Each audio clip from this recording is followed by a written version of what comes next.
नमस्कार, सुबह के 9 बजने वाले हैं और आप देख रहे हैं 9 की 9 खबर और मैं हूं आपके साथ विभा उपाध्याय। और बुलेटिन में सबसे पहले बात दरभंगा के लोगों की खुशखबरी से जुड़ी हुई। जी हां, दरभंगा एयरपोर्ट से देश के अन्य शहरों में सफर करने वालों के लिए आज बेहद खास दिन है।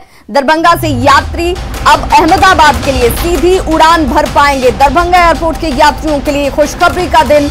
आज से 8 नए फ्लाइट्स की शुरुआत होने जा रही है और आज से इन नए 8 जो डायरेक्ट फ्लाइट्स चलेंगी वो कहां जाएंगी वो भी हम अपने दर्शकों को बताते चलें। अभी तक सिर्फ यहां से दिल्ली, मुंबई और बेंगलुरु के लिए फ्लाइट की सुविधा लोगों को हासिल थी, लेकिन ये आज से बदलता हुआ इन 3 जगहों के अलावा और 3 जगहों तक अब ये उड़ान सेवा आपको हासिल होगी। हैदराबाद, पुणे और अहमदाबाद की उड़ान की सीधी शुरुआत आज से हो रही है। खबरों की माने तो दरभंगा एयरपोर्ट पर अहमदाबाद से पहली फ्लाइट जो है वो 12:15 पर लैंड करेगी। इसके अलावा दरभंगा एयरपोर्ट से अहमदाबाद एयरपोर्ट के लिए 12:45 पर विमान उड़ान भी भरेगी। दरभंगा एयरपोर्ट पर यात्रियों की संख्या में लगातार इजाफा देखा जा रहा है। 3 महीने की अगर बात की जाए तो सिर्फ 3 महीने के अंदर 70,000 से ज्यादा यात्रियों ने उड़ान भर ली है। केवल दिसंबर माह 2020 की अगर बात करें, दिसंबर 2020 की, तो 158 फ्लाइट्स ने यहां से उड़ान भरी और कुल 26,318 पैसेंजर जो हैं उन्होंने सफर किया है। सिर्फ दरभंगा में दिसंबर माह के ये डेटा हैं। और सहयोगी विपिन हमारे साथ इस वक्त दरभंगा से ज्यादा जानकारी के साथ जुड़ गए हैं। विपिन, क्या ये माना जाए कि यहां पर लोगों का जो रिस्पांस था और लोगों का जो आग्रह था उसके मातहत ये बड़ा कदम, जिसमें अब 3 और जगह अहमदाबाद, हैदराबाद और पुणे की उड़ान सेवा की शुरुआत आज से? जी, यहाँ के चूंकि यात्रियों की जो भीड़ है लगातार इतनी ज्यादा है कि लगातार मांग बढ़ते जा रहा है और उस मांग में विस्तार भी धीरे धीरे एयरपोर्ट जो है अथॉरिटी के द्वारा किया जा रहा है। और उसी विस्तार मांग को लेकर आज से जो है 8 नए फ्लाइटों को दिया गया है। इसके बाद भी यात्रियों को ये है कि यहाँ से और भी विमान चलाया जाए। यात्रियों की संख्या यहाँ कम नहीं है। सीट फुल होने के बावजूद जो है यात्री वेटिंग में रहते हैं यहाँ से जाने के लिए। तो कहें दरभंगा एयरपोर्ट पर यात्रियों की कमी नहीं है। और आज से जो विमान विमान जो नए चलाए जा रहे हैं उसको लेके भी यहाँ पर काफी खुशी है। जी बिल्कुल विपिन, चाहेंगे कि क्या ये जो उड़ान सेवा की शुरुआत हुई है इसमें पहले जिस तरीके से सिर्फ स्पाइसजेट की सुविधा लोगों को यहाँ पर मिल रही थी, तो क्या अब इसके अलावा दूसरी कंपनियां भी अप्रोच कर रही हैं? जी, जो सूचना है उसके अनुसार विभिन्न कंपनियां जो है यहाँ पर सर्वे भी कर चुके हैं और ये तय है कि ये नए साल में कुछ नए कंपनी यहाँ पर से विमान उड़ान चालू करेंगे। लेकिन किराया क्या कुछ रहने वाला है विपिन? किराया को लेकर कोई जानकारी सामने रखी गई है? क्योंकि लोगों की अब तक की जो शिकायतें रही उनमें एक बड़ी शिकायत ये भी कि यहाँ पर चूंकि बहुत ज्यादा फ्लाइट्स की सुविधा लोगों को नहीं मिल रही थी, इसलिए कंपटीशन नहीं है और इसलिए चार्जेस ज्यादा लोगों को पे करने पड़ रहे हैं। अभी भी यही हाल है, चूंकि एक ही विमान कंपनी है जो यात्रियों से एक तरह से कहें तो मनमाना किराया वसूलते हैं। लेकिन लोगों को यही उम्मीद है कि जल्द से जल्द जो है यहाँ पर दूसरी विमान कंपनियां आवे और कंपटीशन हो, जिससे जो टिकट है वो दर लोगों को कम पड़े। लेकिन आखिरकार लोगों को और 3 जगहों तक विमान सेवा, सीधी विमान सेवा की सौगात आज से मिलने जा रही है और ये एक बड़ी खुशखबरी लोगों के लिए, यहाँ के क्षेत्रवासियों के लिए। बहुत बहुत शुक्रिया विपिन इस तमाम जानकारी के लिए। खगड़िया में न्यूज 18 की खबर का असर हुआ है। हमने 3 दिन पहले बिलदौर प्रखंड स्थित बीपी मंडल पुल के अप्रोच पथ की खबर आपको दिखाई थी, जहां तक कोसी नदी का कटाव पहुंच चुका है और पुल पर आवागमन बाधित होने की संभावना बन गई थी। देखिए, अब खबर जब हमने दिखाई है तो फ्लड कंट्रोल विभाग ने इसे लेकर काम करना शुरू कर दिया है। उसकी तस्वीरें आप तक पहुंचा रहे हैं हम। अप्रोच पथ को कटाव से बचाने के लिए फ्लड कंट्रोल विभाग ने 200 से ज्यादा मजदूरों को इस वक्त लगाया है काम में। ग्राउंड जीरो पर पहुंचकर कटाव निरोधी कार्य का जायजा हमारे सहयोगी जो हैं दिग्विजय ने लिया है खगड़िया से। न्यूज़ 18 ने 3 दिन पहले ये दिखाया था कि किस तरह से बेलदौर का जो ये डुमरी पुल है, जिसे बीपी मंडल पुल भी कहते हैं, उसका अप्रोच पथ के पास कटाव चल रहा था। उस कटाव को देखते हुए जो जिला प्रशासन और फ्लड कंट्रोल विभाग अलर्ट मोड में आया और आज देख सकते हैं कि कटाव निरोधी कार्य शुरुआत हो चुकी है। यहाँ पे जो ये बीपी मंडल पुल है उसके नीचे में अप्रोच पथ के पास जो कटाव हो रहा था, ये देख सकते हैं कि फ्लड कंट्रोल विभाग के द्वारा कार्य को यहाँ पर शुरू किया गया है। जो कैरेटिंग का जो यहाँ पर कार्य है वो शुरू कर दिया गया है। फ्लड कंट्रोल के विभाग के पदाधिकारी भी यहाँ पर मौजूद है, उनसे बात करते हैं। अच्छा, ये क्या काम आप लोग करवा रहे हैं, क्या पुल था ये? एक्चुअली विभाग को सूचना प्राप्त हो रही थी, बीपी मंडल जो सेतु है, तो ये कोसी नदी के लेफ्ट साइड पर अवस्थित है। यहाँ पे कटाव की सूचना मिलते ही मुख्य अभियंता महोदय के द्वारा यहाँ विजिट किया गया और हम लोग को निर्देश दिया गया यहाँ पर जो इरोजन हो रहा है उसको तत्काल रोकने के लिए उनके निर्देशानुसार ये बाढ़ संरक्षणात्मक कार्य कराया जा रहा है। अभी जो काम कराया जा रहा था अभी स्थिति बहुत बढ़िया है। अच्छा, अभी पुल के निकट जो कटाव हो रहा था अभी बहुत स्थिति अच्छा है। काम शुरू कर दिया गया। विभाग के द्वारा आया, यहाँ में सब अफसर सब आए, यहाँ काम करा रहे हैं, बहुत अच्छा है। अभी पहले आप लोग को डर लग रहा था? पहले काफ़ी डरे हुए थे हम लोग। अप्रोच पथ के पास जो कटाव हो रहा था उस खबर को न्यूज़ 18 ने काफ़ी प्रमुखता से दिखाई थी, जिसके बाद से फ्लड कंट्रोल विभाग और जिला प्रशासन अलर्ट मोड में आया और कटाव निरोधी कार्य को शुरुआत कर दिया गया है। ऐसे में जो स्थानीय लोग हैं उसमें इस बात को लेकर के खुशी है कि जो बीपी मंडल पुल है उसका परिचालन अब निर्बाध रूप से जारी रहेगी। दिग्विजय कुमार, न्यूज़ 18 खगड़िया। पटना के लोगों को इस साल जनवरी में ही गर्मी का एहसास होने लगा है। अमूमन जनवरी के महीने में ठंड अपने शबाब पर होता है, लेकिन आज पटना का तापमान 17 डिग्री के आसपास दर्ज किया गया है। सुबह सुबह पटना की सड़कों पर जो मॉर्निंग वॉकर हैं या जो सुबह सुबह खेलकूद और एक्सरसाइज करने के लिए निकलते हैं, उनको देखकर यह एहसास हो रहा है कि पटना के लोग ठंडी में भी गर्मी महसूस करनी शुरू कर चुके हैं। पटना के सड़कों पर कुछ लोगों से बात की हमारे संवाददाता साकेत कुमार ने। जनवरी अभी शुरू हुआ है, लेकिन पटना में ठंड का जो लेवल है वो काफी कम है। अभी आप देखिए 17 डिग्री टेम्परेचर आज सुबह है पटना में। आप समझिए कि इस बार कहीं ना कहीं ठंड जो है वो काफ़ी कम पड़ी है और इसी वजह से आप देखिए लोग जो यहाँ पर कुछ लोग खेल भी रहे हैं, वो देखिए आप टी शर्ट्स पहन के, चूंकि जनवरी का महीना चलता है, अमूमन माना जाता था कि जनवरी के महीने में जो धुंध, कुहासा और ठंड अपने स्वभाव पर रहता था, लेकिन आप यहाँ तस्वीर देखिए, जो इस बार ठंड है वो नहीं के बराबर है। यहाँ पर कुछ लोग सुबह सुबह खेल रहे हैं, हम एक बार बात करते हैं। क्या इस बार ठंड आप लोगों को फील नहीं हो रहा है? गंजी पहन के घूम रहे हैं। नहीं, इस बार तो ठंड एकदम नहीं पड़ी। हम लोग तो करीबन नवंबर स्टार्टिंग से आ रहे हैं और उम्मीद था कि दिसंबर में पड़ेगा, फिर दिसंबर में भी नहीं पड़ा, फिर लगा कि दिसंबर लास्ट में आएगा, लेकिन दिसंबर लास्ट के समय में कुछ 2-3 दिन ही किया। जो हम लोग को बाइक से आते थे तो ग्लव्स पहन के आना पड़ा, लेकिन फिर हम लोग लगा कि शायद जनवरी में करेगा, फिर जनवरी में भी नहीं किया, नहीं पड़ रहा है। तो 3 संक्रांत आने लग गया तो अब तो उम्मीद भी कम है। इस बार ठंड का एहसास नहीं हुआ? नहीं, जिस हिसाब से सोचे कि जनवरी में कुहासा वाला ठंड होगा वैसा तो कुछ दिखने को नहीं मिल रहा। आराम से मतलब 5 बजे सुबह में आ जा रहे हैं, जबकि सुबह 7 बजे उठने में बड़ा कष्ट हो जाता था। सुबह 5 बजे आके आराम से यहाँ पे पहुँच जाते, 6 बजे लगभग आ जाते हैं यहाँ पे। तो ठंड उस हिसाब से नहीं है जिस हिसाब से होना चाहिए जनवरी में, कि जनवरी में जिस हिसाब से कि कुहासा वाला ठंड या करकरी की ठंड, जैकेट वाला ठंड नहीं पड़ा इस बार। हाँ, इस बार क्या ठंड को मिस भी कर रहे हैं आप लोग? बहुत ज्यादा मिस कर रहे हैं। टी शर्ट में घूम रहे हैं। टी शर्ट में एक्चुअली होता है ना कि आते तो उधर से जैकेट में, लेकिन यहाँ आने के बाद देखते हैं कि मौसम बिल्कुल फ्रेश हो गया है, तो फिर गर्मी लगने लगती है, तो टी शर्ट में ही आना पड़ता है। ठंड को मिस कर रहे हैं आप? मिस कर रहे हैं, पक्का जरूर मिस कर रहे हैं। बैडमिंटन खेलते हैं ना तो और ठंड नहीं लगती हम लोग। तो बिल्कुल देखिए, ये युवा हैं, यहाँ रोज खेलने के लिए आते हैं। साथ ही साथ देखिए आप यहाँ पर जो मॉर्निंग वॉकर्स हैं वो लोग भी लगातार चूँकि ये जो इलाका है यहाँ पर लोग जो है चिड़ियाखाना के बाहर का ये इलाका है और यहाँ पर मॉर्निंग वॉकर्स भी काफ़ी संख्या में यहाँ पर वॉक करते हैं। लेकिन चूँकि जनवरी का जब ये महीना चल रहा है तो ऐसे में ठंड बहुत ज़्यादा होती थी जनवरी में, लेकिन इस बार आप समझिए कि आज सुबह पटना में 17 डिग्री के आसपास जो टेम्परेचर है, तो निश्चित तौर पर ठंड ने इस बार अपना रंग नहीं दिखाया है। और कहीं ना कहीं जो यहाँ के लोग हैं, जो युवा हैं, जैसा कि बता भी रहे थे कि वो इस बार वो जो ठंड होती थी, जो धुंध वाली कपकपाती हुई जो सर्दी होती थी, वो इस बार पटना मिस कर रहा है।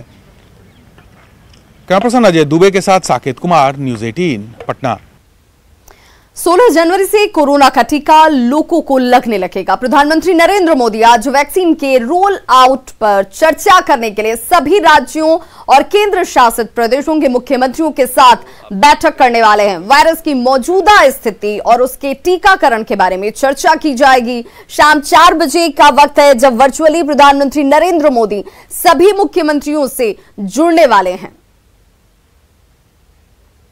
आप जानते हैं कि हम लोगों ने जो घोषित किया है, तो देखिए 16 जनवरी वो तारीख है जब से टीकाकरण की शुरुआत हो जाएगी। लेकिन टीकाकरण में किसे सबसे पहले वैक्सीन मिलेगा ये भी हम आपको बताते चलें। तो देखिए सबसे पहले जिन्हें मिलने वाला उनमें स्वास्थ्यकर्मियों, फ्रंटलाइन वर्कर्स को प्राथमिकता दी गई है, यानी सबसे पहले इन्हें टीका लगेगा। अनुमानित संख्या जो इन लोगों की है वो तकरीबन 3 करोड़ बताई गई है।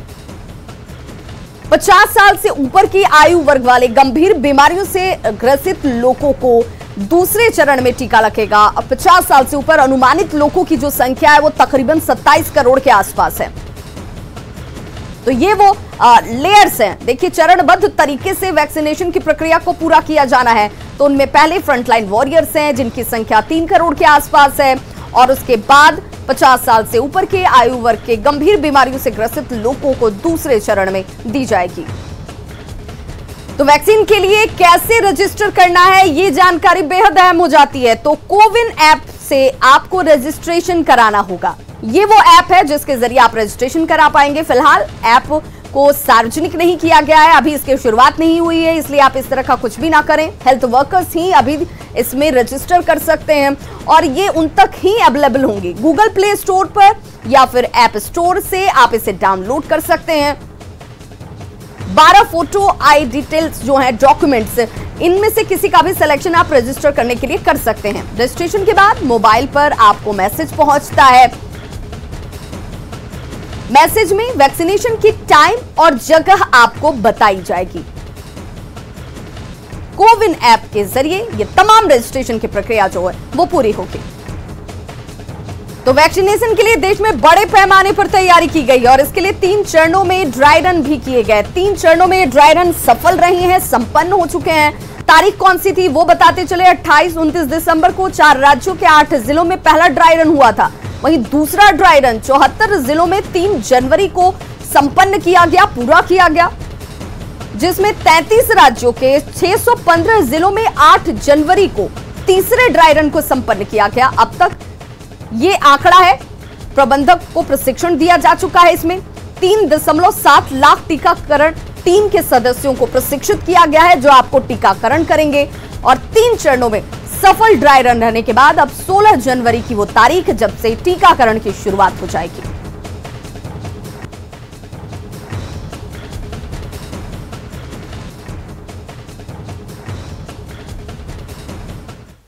और अब बात राजधानी पटना की, जहां पर पिछले सप्ताह में साइबर क्राइम की कई घटनाएं सामने आई हैं। खासकर जिस तरीके से चेक क्लोनिंग की घटनाएं सामने आ रही है, एक बड़ी परेशानी का सबब इस वक्त बनी हुई है। पुलिस के लिए ये किसी चुनौती से कम नहीं है। बिहार पुलिस की आर्थिक अपराध इकाई शाखा जो है उससे जुड़े साइबर एक्सपर्ट्स ने ये जानकारी सामने रखी है कि लोग चाहें तो चेक क्लोनिंग की घटनाओं से खुद को बचा सकते हैं, लेकिन वो कैसे अपने आप को बचाएंगे। साइबर एक्सपर्ट से बातचीत की न्यूज़ 18 संवाददाता संजय कुमार ने। राजधानी पटना में चेक क्लोनिंग की घटनाएं बड़े पैमाने पर सामने आ रही हैं और एक सप्ताह की बात करें तो तकरीबन आधा दर्जन ऐसे मामले आए हैं जिसमें लोग ठगी के शिकार हुए हैं। पटना पुलिस ने इस मामले में एक्शन लेना शुरू कर दिया, लेकिन सबसे बड़ा सवाल यही है कि आखिरकार चेक क्लोनिंग की घटनाएं होती क्यों हैं। इसमें हमारे साथ बात करने के लिए यू से जुड़े एक कंसल्टेंट हैं। पिछले एक सप्ताह में पटना में कई ऐसे मामले सामने आए जिसमें चेक क्लोनिंग करके लाखों रुपए लोगों की गाढ़ी कमाई निकाल लिए गए। आखिरकार ये चेक क्लोनिंग की घटनाएं हो कैसे जाती हैं? जी देखिए, होता क्या है कि इस तरह के जितने भी मामले आ रहे हैं सिर्फ पटना में ही नहीं पूरे देश में आ रहे हैं। इसमें सबसे बड़ी गलती हमारी होती है कि हम अपनी पर्सनल इन्फॉर्मेशंस को सोशल मीडिया के ऊपर शेयर कर देते हैं और ये हम नहीं सोचते कि भविष्य में वो हमें किस तरीके से इम्पैक्ट करेगा। लोग पकड़े कैसे जा रहे हैं? अभी हाल ही में एक मामला आया था, भू अर्जन पदाधिकारी के खाते 11.5 करोड़ रुपए वो भुनाने के लिए गया था चेक क्लियर करवाने के लिए, लेकिन बैंक कर्मियों ने ही उसे पकड़ लिया। तो चेक क्लोन तो बैंक कर्मियों ने नहीं किया, चेक क्लोन वो कैसे कर ले रहा है? देखिए, चेक क्लोन करने का तरीका, जैसे मान लो मैं आपको एक निजी कंपनी की बात बताता हूँ। फरीदाबाद की कंपनी थी, उसने तकरीबन 4 लाख रुपए अपने एम्प्लॉय को दिया कैश कराने के लिए और उसने अपने एम्प्लॉय को चेक दिया था। कि इस चेक से आपको साइन करके कि आपको पैसे निकलवाने। किसी कारणवश वो चेक उनको कैंसिल करना पड़ा, तो उस एम्प्लॉय ने क्या किया, उस चेक नंबर को नोट कर लिया और जो इस तरह के फ्रॉडस्टर्स हैं जो फ्रॉड करते हैं या चेक क्लोन करते हैं उनको उसने वो नंबर बता दिया। फिर उन जो आपके फ्रॉडस्टर उन्होंने क्या किया, इसकी एक चेक क्लोन बनाई और वो नंबर डाल के बैंक में 4 लाख रुपए के लिए डाल दिया। जब बैंक से फोन गया उनको, जिनका कंपनी थी, तो उनसे पूछा गया कि सर आपने 4 लाख रुपए का ट्रांजेक्शन के लिए कोई चेक भेजा हुआ है? कहते नहीं जी मैंने तो नहीं भेजा है।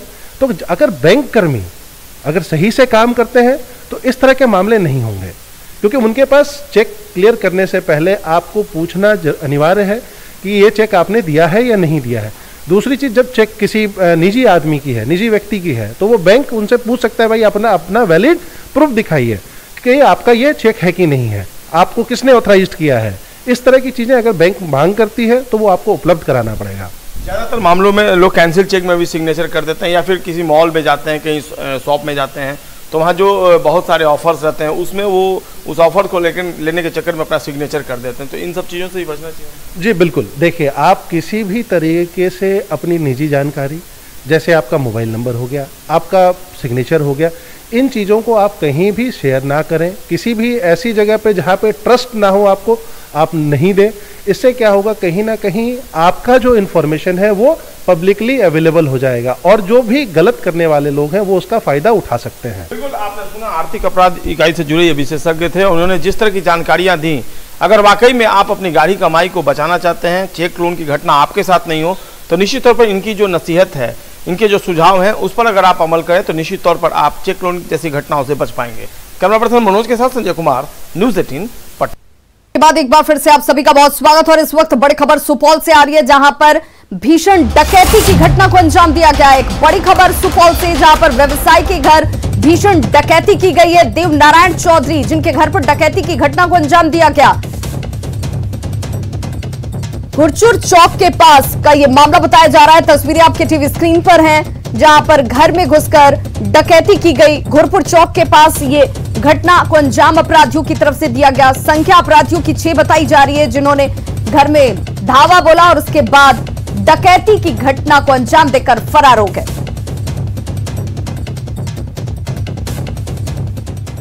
लखीसराय में मकर संक्रांति को लेकर तिलकुट का बाजार सज चुका है। कारीगरों की दिन रात की मेहनत लोगों के लिए स्वादिष्ट तिलकुट के रूप में बनकर तैयार है और ये लोगों तक पहुंचने की शुरुआत भी हो चुकी है। तिलकुट कारोबारियों की माने तो कोरोना का उनके व्यवसाय पर कोई असर नहीं पड़ा और बड़ी संख्या में लोगों की भीड़ उनकी दुकानों तक पहुंच रही है। तिलकुट कारीगर भी खासे इसे लेकर उत्साहित हैं, क्योंकि उन्हें अच्छी आमदनी की उम्मीद है। यहाँ के बाजार में तिलकुट 200 से लेकर 300 रुपए प्रति किलो तक बिक रहे हैं और तस्वीरें आपके सामने। खास्ता तिलकुट का पूरा डिमांड है, चीनी वाला, गुड़ वाला और खोबा वाला का बहुत डिमांड है। कहाँ कहाँ जाता है यहाँ का तिलकुट? पूरे भारत में हर जगह लोग ले जाते हैं। जैसे गया का तिलकुट नामी है, वैसे अगर बस अब खाली सिर्फ नाम रह गया उसका। गया से अच्छा तिलकुट लखीसराय में बनता है। तिलकुट का निर्माण बहुत बढ़िया हो रहा है यहाँ। क्या खासियत होता है यहाँ का तिलकुट? यहाँ तिल ज़्यादा रहता है, चीनी का मात्रा कम। खास्ता होता है तिलकुट? खास्ता है। और क्या क्या यहाँ बनाते हैं आप लोग? यहाँ चीनी का तिलकुट बनता है, गुड़ का बनता है, तिल पेड़ा बनता है, तिल का पापड़ी बनता है।